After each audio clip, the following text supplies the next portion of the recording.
So this happened yesterday, and I wasn't going to say anything, but it's really starting to bother me, so here I am.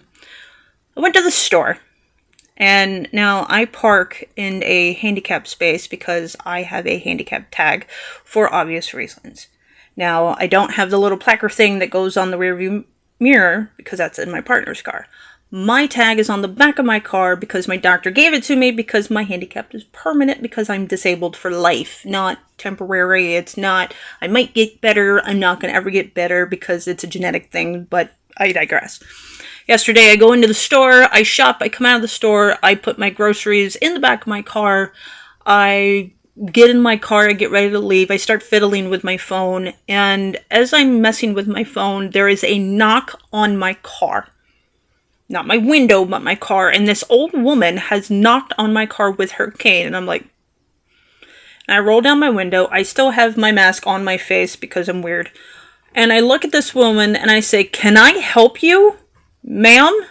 As in, what the hell do you want? I don't know you. What the? And she looks at me and goes, "How dare you park in a handicap space? You are too young and too healthy to be parking there. You need to move."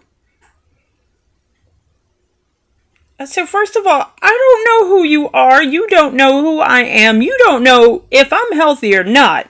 Second of all, the tag on the back of my car says I can park here. So I don't need to move, ma'am. And this little old woman went off like nobody's business on a tirade about how that I am so fat and I'm just obese and being obese is not a health issue. Wow, really? You're going to use the fact that I'm fat thinking that that's the reason I'm parked here. Cute. Super cute.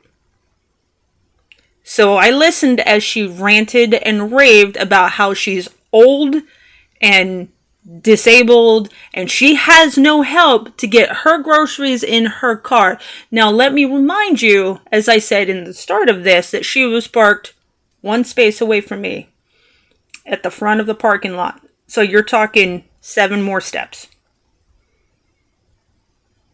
And I looked at her because I was pretty aggravated and I said, before you go and judge me, Miss Judgy Pants, I'm not disabled and been given a disabled tag because I'm fat. I have a genetic disease, a fatal one. The fatness has nothing to do with that tag. My fatness is just a side effect, thanks. At this point, I'm beyond angry. But I kept my cool.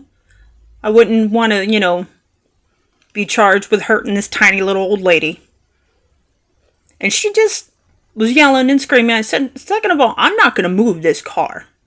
I am within my right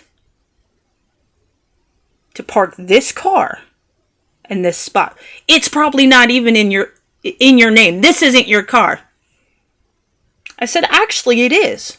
This car is only in my name because this car is mine. I make every payment. I put the down payment on this car as in if this is any of your business, this is my car, which means that tag is made to me. So if you would like to call the authorities and run this tag, by all means, please do. Because I'm about 20 seconds from going full Karen and going and getting the store manager because you have worked my last nerve.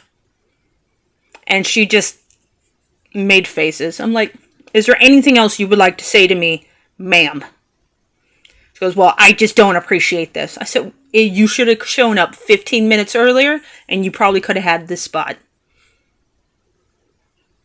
I don't appreciate what you're saying to me because I did not do this. I parked here with my tag because I am disabled and I have a very hard time walking. Sorry about it. Well, so do I, and I have a hard time getting my groceries into my trunk. And I said, you know what? I got out of my car. I still had my mask on. I walked over to her car. I did not raise my voice. I did not yell at her. I did not cuss her out. And I took her groceries. I loaded her trunk and I said, is there anything else? And she just kind of looked at me and said, no. I closed her trunk very carefully. I said, you know what? You have a nice day. And then the next time you go to judge someone, take a step back and think. She didn't say anything else.